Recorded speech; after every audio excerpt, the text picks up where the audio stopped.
भारत जोड़ो यात्रा नहीं आ रही राहुल गांधी के काम। साथ हमारे कौन चलेगा, साथ हमारे कौन चलेगा। राहुल गांधी ने यात्रा निकाली, मुखिया भी बदला, फिर भी चुनाव एग्जिट पोल में हालत हुई पतली। आखिर कांग्रेस के लिए कुछ काम क्यों नहीं आ रहा है? राहुल गांधी कन्याकुमारी से कश्मीर तक पैदल यात्रा कर रहे हैं। बेशक वो कहते हैं कि इस भारत जोड़ो यात्रा का चुनाव से लेना देना नहीं है, लेकिन बड़े पैमाने पर इस जनसंपर्क का मतलब निकालना तो मुश्किल नहीं है। आखिर पार्टी को बांटने की कोशिश के तहत ही राहुल पसीना बहा रहे हैं। बड़ा बदलाव करते हुए पार्टी ने अपना मुखिया भी बदल डाला है। सोनिया गांधी की जगह मल्लिकार्जुन खड़गे ने पार्टी प्रमुख की कुर्सी संभाल ली है। ये और बात है कि कांग्रेस के लिए कोई भी फॉर्मूला सफल साबित नहीं हो रहा है। कल एग्जिट पोल को देखकर उसे निश्चित तौर पर भारी निराशा हुई होगी। वो लगातार जमीन खोती जा रही है। सोमवार को एग्जिट पोल के नतीजों में भारतीय जनता पार्टी के लिए खुशखबरी थी तो आम आदमी पार्टी के अरविंद केजरीवाल भी मुस्कुरा रहे थे। कोई मायूस था तो सिर्फ और सिर्फ कांग्रेस थी। उसके लिए एग्जिट पोल में कुछ भी पॉजिटिव नहीं आया। गुजरात, हिमाचल प्रदेश के चुनाव से लेकर एमसीडी चुनाव तक में बगले झांकती हुई कांग्रेस दिख रही थी। ये कहना गलत नहीं होगा कि कांग्रेस ने बड़ा मौका गवा दिया है। बात पहले एमसीडी चुनाव की करते हैं। 15 साल से बीजेपी का एमसीडी पर कब्जा है।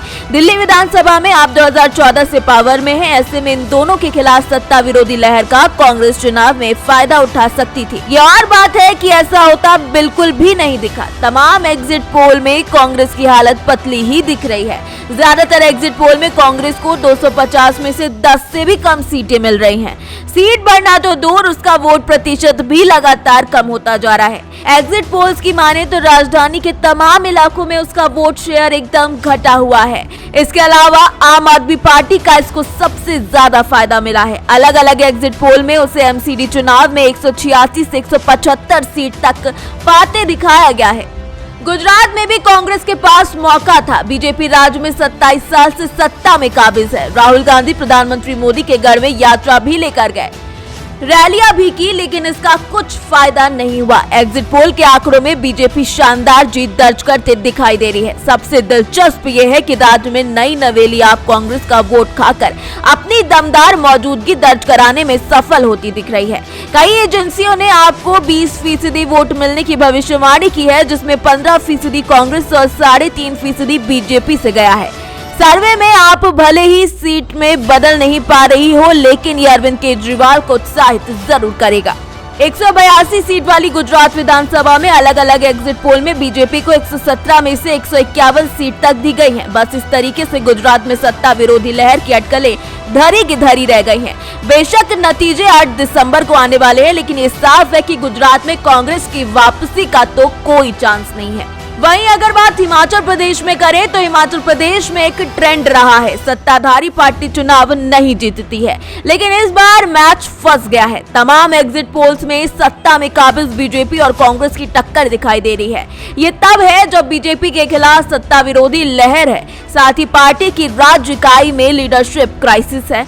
अगर कांग्रेस हिमाचल को बीजेपी से छीनने में नाकाम रहती है तो केवल राहुल गांधी और पार्टी के अध्यक्ष मल्लिकार्जुन खड़गे को आलोचनाओं का सामना ही नहीं करना पड़ेगा, बल्कि कांग्रेस की डूबती नैया का बोझ भी उनके सर पे आ जाएगा।